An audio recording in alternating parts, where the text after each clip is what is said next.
Hey, what's going on? It's your boy Big Mike here with Raiders Pop-Off episode 2. Hey, and I wanted to save this one, but hey, we're about to hit you with a haymaker today. Introducing one of my good friends.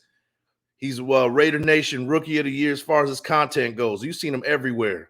You've seen him on Docs ENT. You've seen him on Raider Nation Unlimited. I'm gonna introduce you to one of my good friends, Wasted Talent. Oh my man, What's good, listen, you are bro? far too kind, my brother. Thank you for having me on Man, your platform, brother. And it's an honor and a privilege, man, to pull up on you, man. How are you today? man, I'm good. And same here, man. Honor and a privilege. And yeah, let's get into it, man. We got some things to talk about. Raiders culture, past, present, and the future. That's what we're talking about here, man. We're gonna talk a little bit of X's and O's, but what I really want to talk about is where we are, where we've been, and where we're going with the Raiders. And I think that's a lot. That's what everybody really wants to hear right now, man. So, without further ado, let's get into that first question, man. So, um, like I said, Raiders past, present, and future. Give me your perspective on the franchise, where we were, where we're at, and where we're going, man. Go ahead and pop off, bro. Well, since the inaugural season of the Raiders and Al Davis taking over the organization and changing the direction and the image of this team, we are one of the blue chip franchises in the National Football League. We always were. The Raiders, for everything that they stood for, the Raiders were the first team in professional sports that, to me, preceded sports. The team almost has its own entity, its own identity. It's almost like a living organism. The Raider mystique is like a living organism, and it kind of lives inside of all of us as Raider fans. And I think, when they talk about the greatest fan bases and stuff like that, there is no greater fan base than Raider Nation. And the past has been glorious for us. And the damage that Al Davis did in the short time that he owned the team, to the 70s and the 80s was amazing.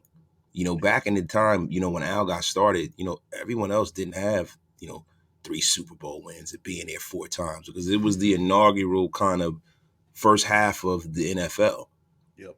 really in the modern era.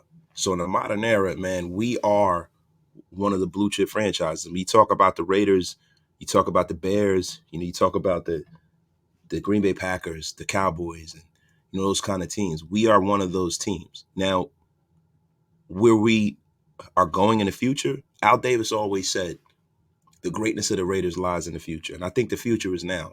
I like what Mark Davis has done to make the team financially solvent. And I think the financial piece of the Raiders is the piece that people don't think about.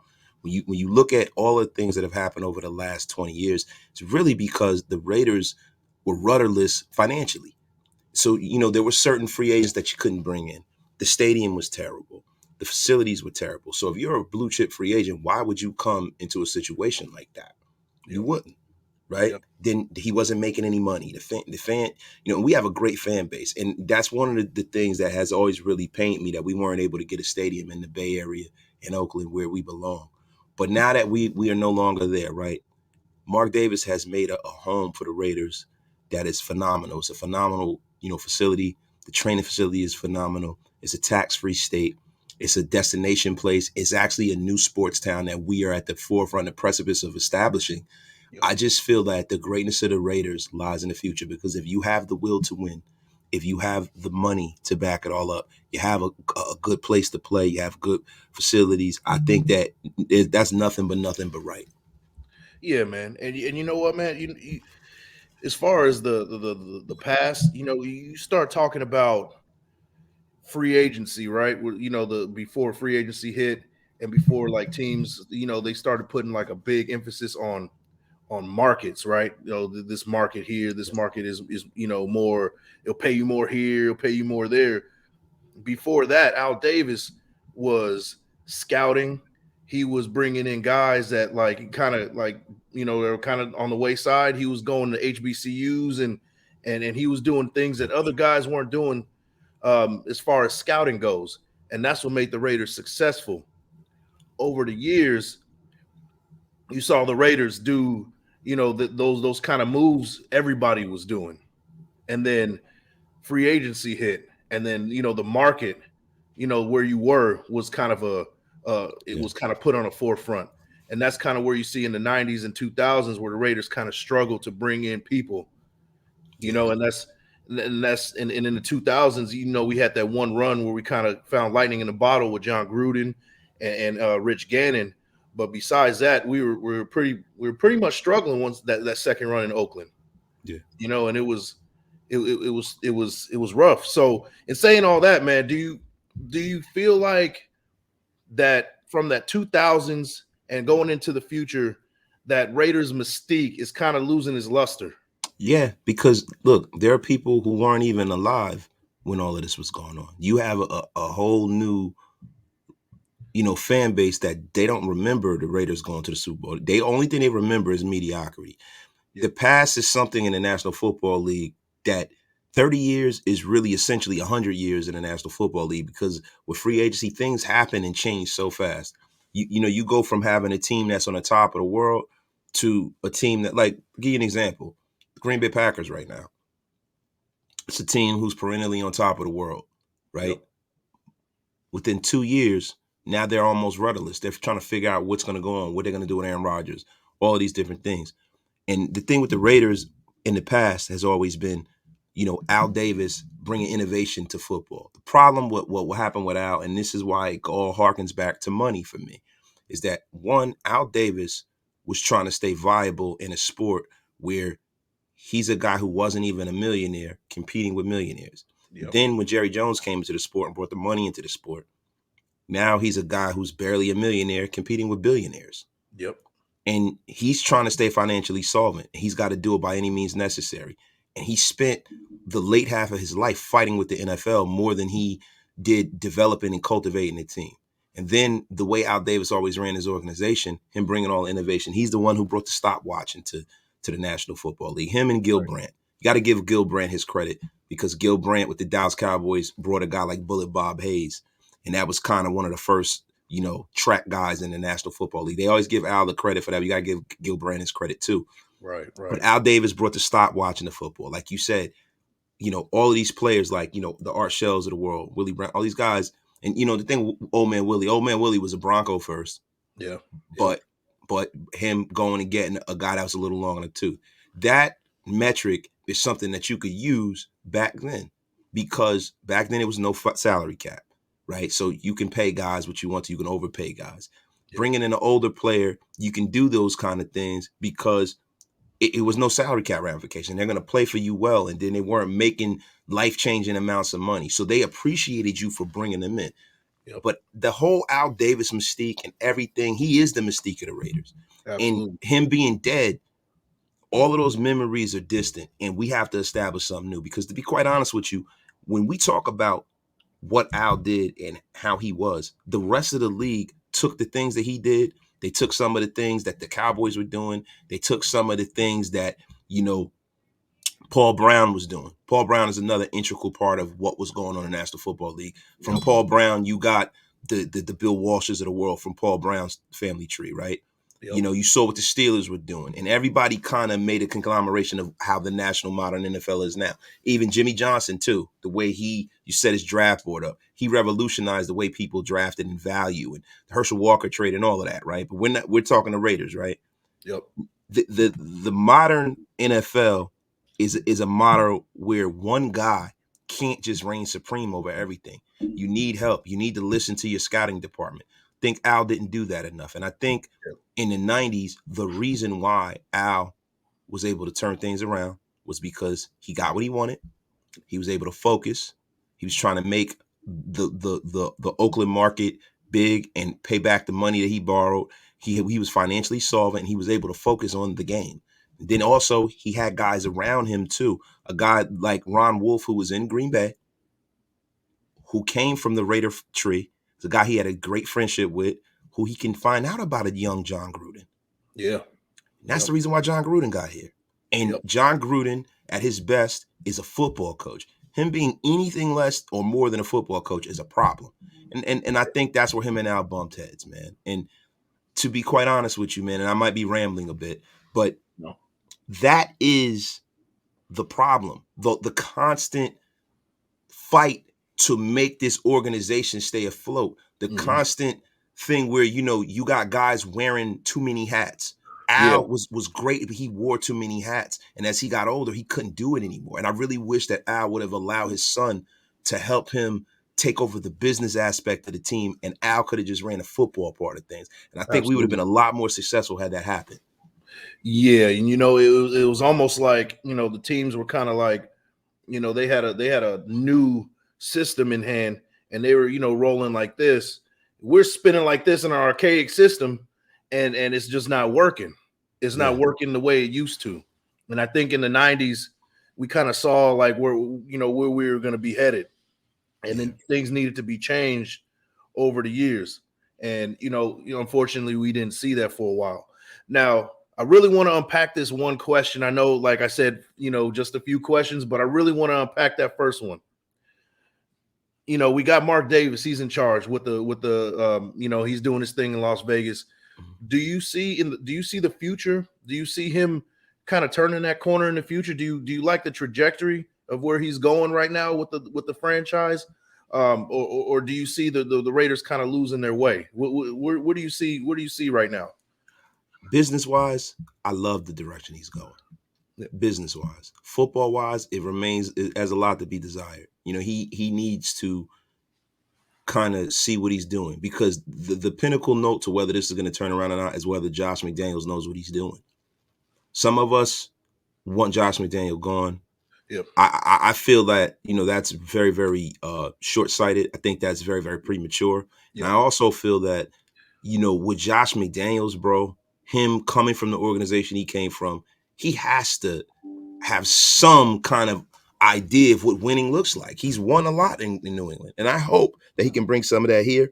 But it remains to be seen. Like, I don't want to make this a cop out, yeah, but we really don't know, because we don't know whether or not he knows what he's looking at. We don't know whether or not his ego will allow him to make the right moves. I know X's and O's wise, he knows what he's doing, yeah, but personnel wise, them having to have guys that, sometimes the best players aren't the easiest to deal with.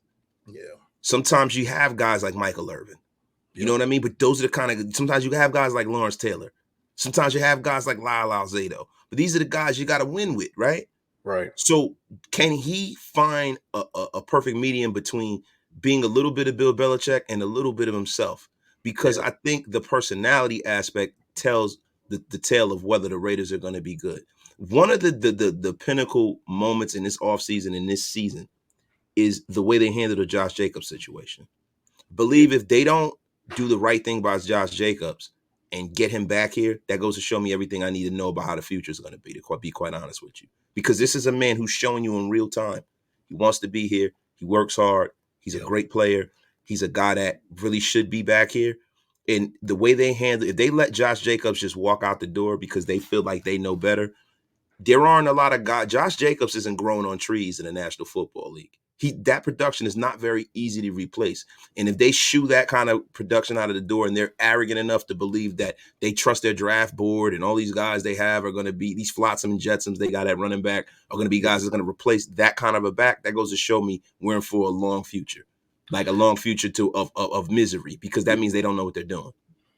yeah. And there is talks right now that Josh Jacobs, he's going to test free agency. He's going to see what his market worth is.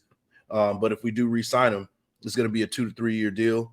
Lots of incentives, which I like, which is something that I kind of projected that he was gonna get with the Raiders anyway. So Yeah. I do like that. But you're right. You're absolutely right. We got to see this offseason. I think this offseason tells us a lot about where the Raiders are going with the future, because if they're going to be stuck in the middle, if they're going to be not making those proper moves to succeed and doing their due diligence into winning, then we kind of know what the Raiders are going to be. They're a cash machine, they're a cash register at this point. Yeah. Yeah.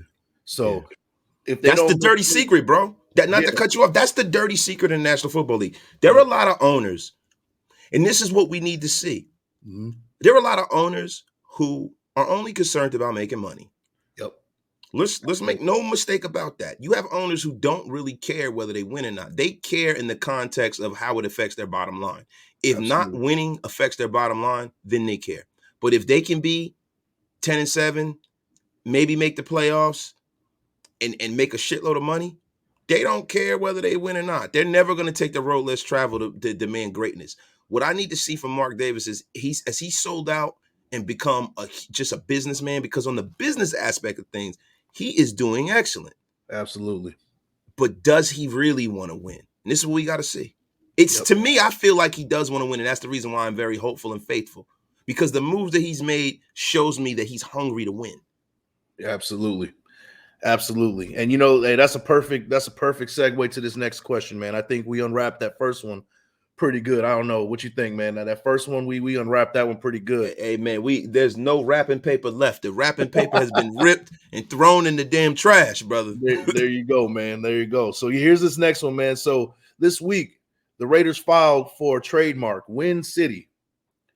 What do you make of this, man? You know, is this another phase of an inevitable makeover, or of the Raider image, or in the culture, or is it much to do about nothing? What do you think, man? I think it's all of those things at the same time. One, it's a little offensive in some way, because you know I'm older, and I love to hold on to the old colloquialisms of the Raiders, all of those old sayings, just win, baby, pride and poise, because I feel like that tradition is something that we need to move on from, and still we need to move on from just leaning on that and that being enough. We don't need to move on from the tradition of the Raiders, because that's what the Raiders are. That's why we're all fans. Like I said, the Raider mystique is a living entity, and it lives in all the Raider Nation. And everybody out here listening, you guys all know that's the reason why we love this team. That's the reason why we're so passionate about this team.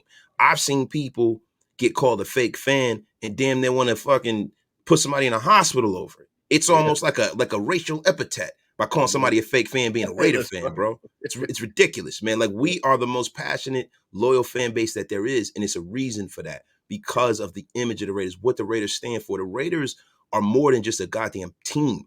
The Raiders stand for so many things. They stand for social justice.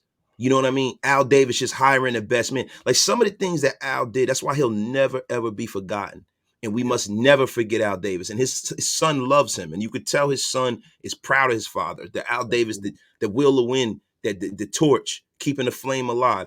If his son really believes that in his heart, we're going to be all right. But the thing about it is, we do need to move forward. Now, when you talk about coining a phrase called Win City, it's a little annoying, because it opens us up to ridicule. And that's the one thing we need to get away from in this organization. We've been ridiculed a lot. We've been called a dumpster fire a lot. And that's why I don't want them to get rid of Josh McDaniels that fast, because that essentially makes us a dumpster fire. Absolutely. It essentially makes us a dumpster fire, bro. I want to get away from the bullshit. I want us to get into running this organization the way successful organizations are run. But when you open yourself up for ridicule by coining a phrase, Win City, I know it's a pun on Sin City, but listen, bro, there ain't much winning going on even this season. Absolutely. So for you to do that, you better goddamn well make sure that you're winning. Yep. Focus on that before you do all of this bullshit. And them going and having a press release about them having the trademark for Win City, to me, was stupid. They should have just did it in silence, and when we start winning, roll it out. Because what that will do is that will usher in a new era of greatness of the Raiders. Mark has to have some things he signs off on. Just win, baby. All of that stuff is his old man. He's got to put his stamp on this organization too. So if he starts to win, Win City can be a great thing. It could be something to where we can say that is the pinnacle moment of when Mark Davis took the reins of this team, took us into the future. Like Al always said, the greatness of the Raider lies in the future. Absolutely. The future is now, if we can turn this shit around and really make it Win City. Yeah, and you know what? The thing about the commitment to excellence, the just win, baby, those sayings came organically. Those weren't things that we trademarked. Those weren't things that we, hey, it wasn't a group thing in some like office and like, hey, like what should we do next? No, it came after a Super Bowl win. It came after wins. It came after, signature games that, we took care of business, and Al Davis, he has millions of quotes, but it came from Al Davis because he was a pioneer and he solidified his role in the NFL as a legend and as the guy, the villain of the NFL. The genius of the NFL. The genius of the NFL, you know, and it's, you know, the Win City thing is almost like It's it's so corporate unorganic. virtue signaling bullshit, right? Yeah, But that is the new era. Mark has to be Mark. He's not as yeah, dynamic as his father, man. no, You know what I'm saying? He's not his dad. And nobody will ever mistake him for being his dad. So the no. way he goes about things is in this corporate kind of manner. And we Mhm. could see that the organization is taking a corporate turn. The NFL is taking a corporate turn. The league is turned into hard-nosed, smash-mouth man sport to essentially flag football. Let's just be for real. These guys aren't getting touched. So you got to change the metric. Now I know I was thinking the same thing you were thinking this morning, and I kind of forgot to say that because I rambled a little bit. All of that other stuff that happened organically behind the genius of Al, that'll never happen again. It won't. It It won't. won't. Genius is not common, bro. Genius is True. not common. There are not. How many times have we seen Albert Einstein come along? Hasn't been a while. You know what I mean? Hasn't How been a many while. times have we seen Stevie Wonder come along? Ray Charles come along? Yep. Michael Jackson. These are once in a lifetime events. We happen to have a once in a lifetime genius start this organization, and it's been a long time for us to recover from the loss of him and his genius Yep. in the twilight of his life.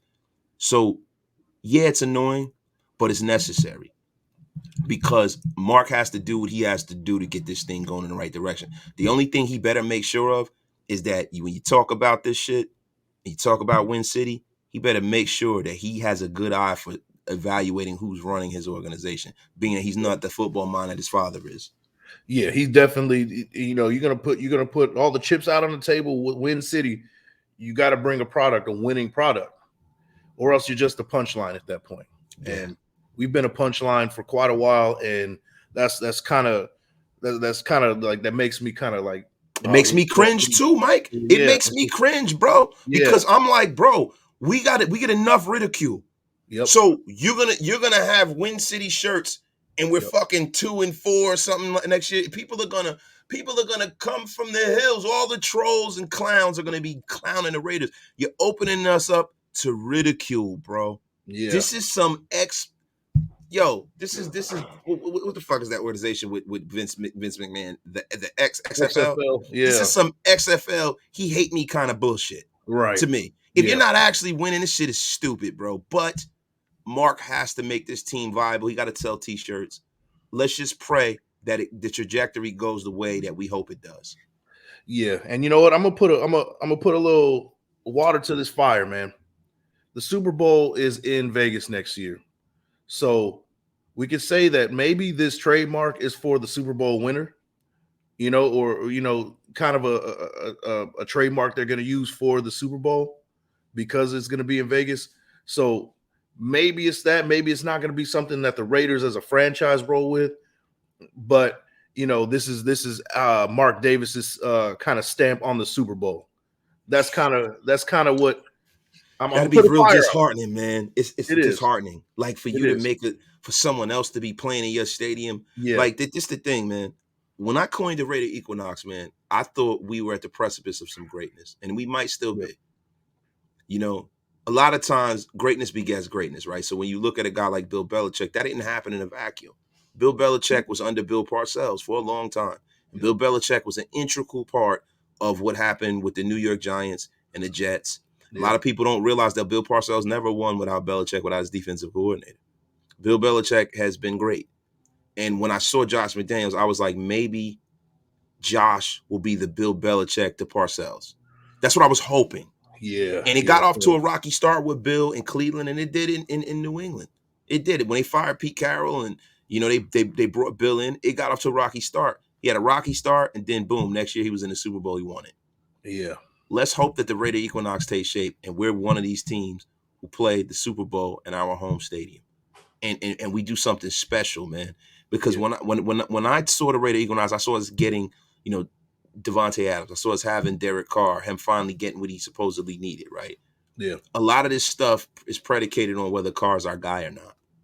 That's true. And I didn't want to get into Derek Carr talk. In Raider Nation Unlimited, I always have called Derek Carr Lord Voldemort, he who should not be named, because he's such a polarizing figure in this whole Raider hierarchy that you can derail every conversation Yep. based off of what side of the argument you sit on with Derek.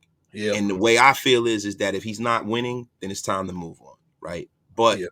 conversely, if you can win with him, I'm for it too. You know what I Yeah. mean? We don't know yet. We got to really see how this thing takes shape. I think right now, some of the games that are coming up, the Seahawks game and the 49ers game, that is the telltale of whether he's a guy that you can roll back out there the next year. Because I'm going to be honest with you, man. If we wind up 3 and whatever, there's no way you could sell to me as a fan that he's the guy that needs to be under center for us. Yeah. Yeah. And the verdict's still on the table as far as that goes, as far as I'm concerned. I don't think that they made a 100% decision on whether they're gonna go a car or not. I think that, like, you're right, these next few games are gonna tell the story. Excuse me. And it's gonna be interesting to see where they go with Derek Carr. If they win like 7 or 8 games, he kind of makes a surge at the end. It's gonna be interesting to see, and especially if we're picking somewhat in the middle of the first round. I don't see them kind of reaching for that quarterback. I don't see a quarterback being the option for us in the first round. It's no need to, but Yeah. conversely, right? If you have a situation where, like, you have an Aaron Rodgers situation where Aaron Rodgers fell into the 20s, right? I don't think the Green Bay Packers were looking for a quarterback that year. They had Brett Favre. That's true. Aaron Rodgers fell into their lap. You got to do it. Yeah. Ben Roethlisberger. The Steelers needed a quarterback, but they were coming off of a year where Tommy Maddox was balling. You know what I'm saying? Yeah, but you're Ben right. Roethlisberger fell into their lap, and they had to do it. They had to do it, right? So it all depends on how the draft board falls. For me, if we're in the middle of the draft, listen, it's defense like your life depended on it. But if Yeah. you have a special talent that falls for whatever reason, you got to take the best player available no matter what position they are, because that's how good organizations turn it around. And you make Absolutely. that square peg fit into that round hole, bro. If you got to get rid of a guy, you got to do whatever you got to do. You go ahead and you draft the best player available. So it all depends on what happens, man. We got to see how all of this happens. Now, say, for instance, a Bryce Young or CJ Stroud, who didn't play well against Michigan. A lot of that wasn't his fault. And I'm not a big CJ Stroud guy. I've been on record saying that, right? But a lot of that was because of the defense, man. You know what I mean? He was put in a bad position. But say, for instance, you're sitting at 15 and CJ Stroud falls in your lap. Now you almost have to take the guy. Yeah, you do. So let's see what happens. I don't like astro projecting what's going to happen in the future because it's so many moving parts to an NFL season, man. Yep. This is a week-to-week league, but we can't get short-sighted in the decisions we make in the future by treating this like it's a week-to-week decision-making process. Yeah. So that's the thing we got to see going forward. Are they going to do what's best for the future? Are they gonna, you know what I mean? Because sometimes coaches feel like they're drafting their replacement's quarterback, so they don't like doing it. Yeah. That's true. So let's see, man. Yeah, it's going to be interesting off season, and I think that you're right. You see these mock drafts now, and it's kind of a waste of time, to be honest with you. You doing mock drafts in November and December. I mean, things change so many times. Like, we didn't see Javon Walker being a number 1 pick, at this time last year. Not this time last year, but there's one guy in Raider Nation that did say that he was the number 1 guy on the board. Yeah. And if I had the number 1 pick, that's the guy I would take. Yeah. His name's wasted talent. That's all I'm gonna say. He was my guy. So you definitely heard it there first. I'll give you that. Everybody's talking about Jordan Davis and stuff like that, but when you see the measurables of this guy, it's just he's just phenomenal. You know what I mean? He's a phenomenal athlete. And if they can teach him to commit one pass rush move to memory, you have a real serious problem you're gonna have to deal with for the next 10 to 12 years with this guy. Absolutely, man. So let's jump into some football. Let's jump into actual games, right? We got the game against the Seahawks today. Josh Jacobs, he tweaked his calf in practice on Friday. Are you concerned a little bit? I mean, he was questionable, but he's listed to play.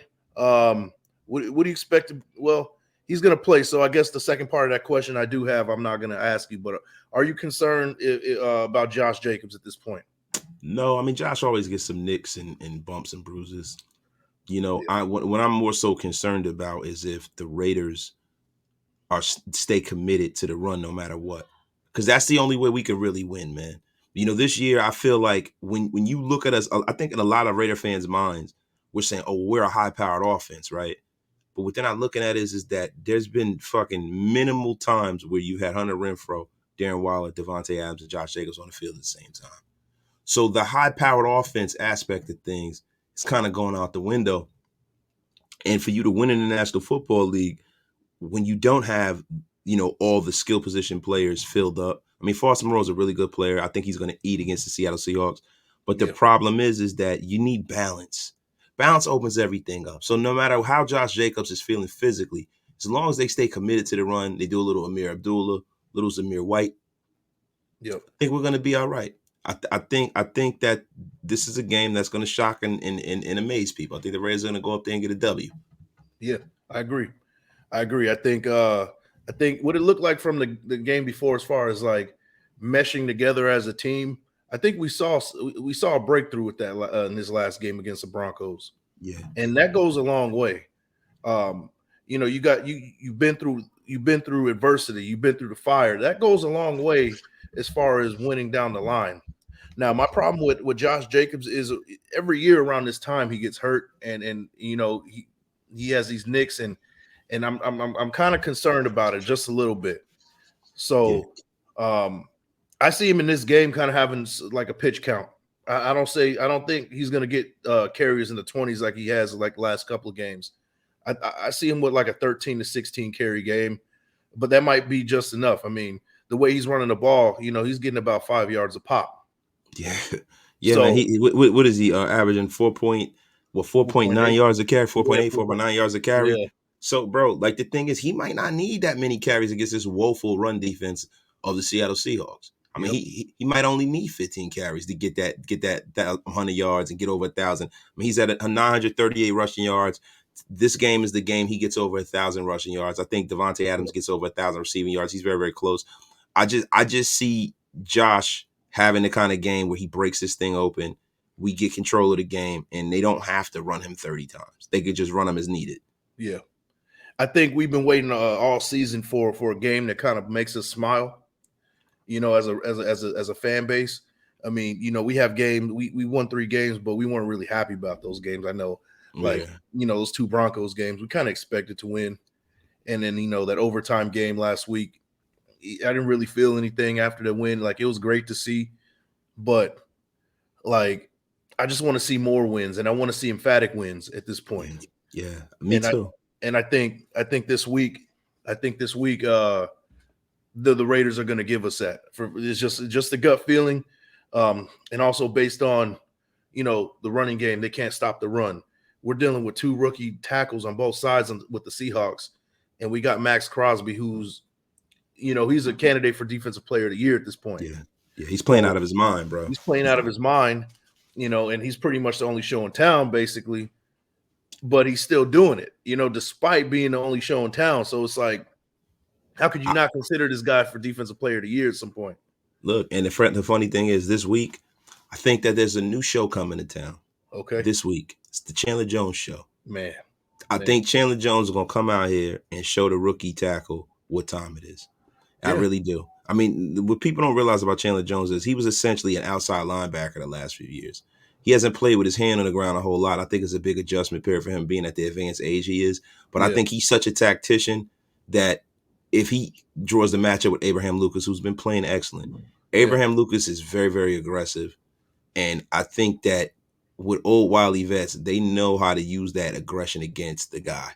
And I yeah. think he's going to get that kid into a lot of penalty trouble. And I think that he's definitely going to get a sack today. I think Chandler Jones eats today. Man, I Lock hope it up. so, man. I hope so. And you know what? You're right. You've seen it time and time again. These rookies, they come in there and they think it's all it's all good, and they think that they found a sturdy ground as far as figuring out the NFL, and then they run into a buzzsaw on any given Sunday. This Smack. could be the buzzsaw this week.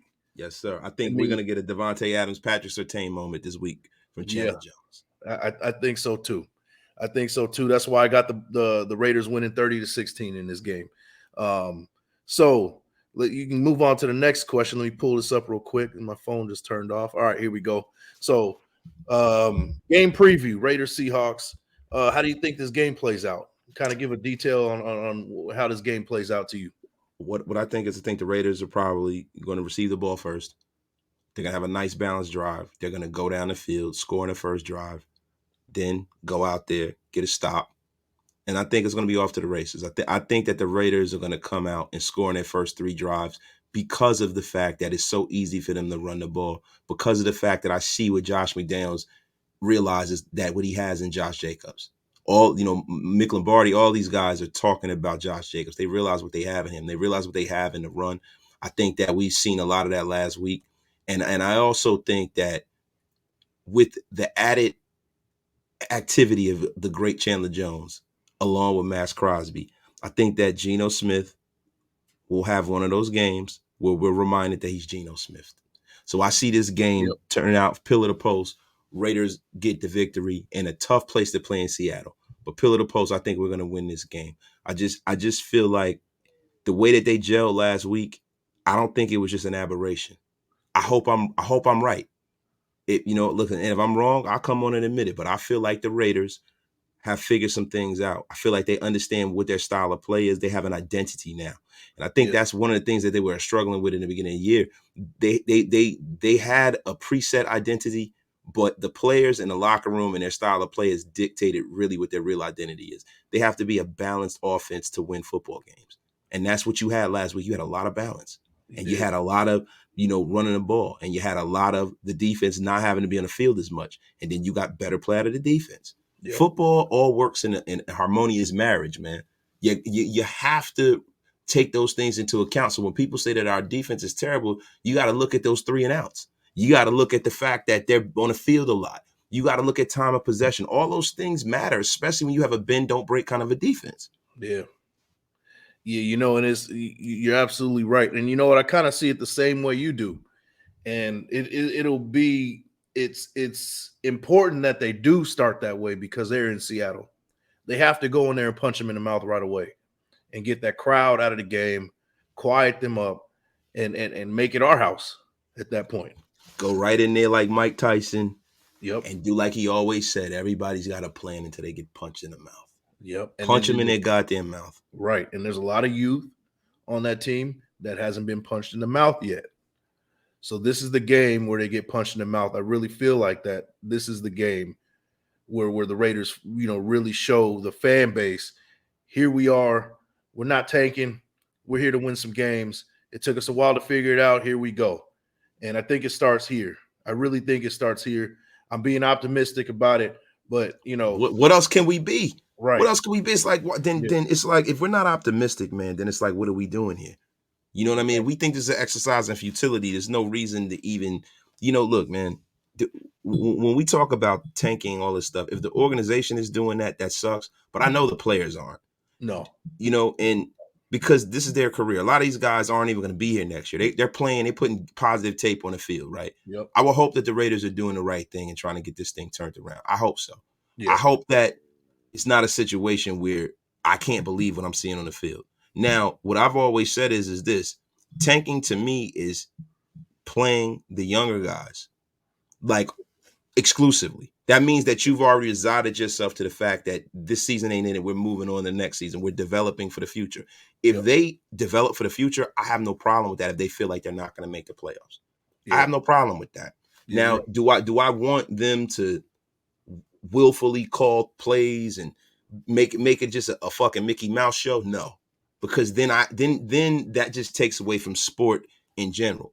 Whatever happens with the Raiders, I've said this, I've gone on record saying this, I want it to happen organically. Yep. Whatever it is. You know what I mean? Theoretically, if you're thinking about draft composition, you want to be in the, if you're not going to make the playoffs and you're going to be drafted high, you want that draft pick to be in the top 3 picks. Yeah. So my hope is that happens if we don't do well, but really, me being a Raider fan, I want to see the Raiders win. You know what I mean? So hopefully we can have something to hold on to going forward. Yeah, and as far as tanking goes, like it really doesn't make any sense. You make a good point. Like, why would you tank to pick a number 7 or 8 or 9? Usually you want the top 3 picks Yeah, if you're gonna tank.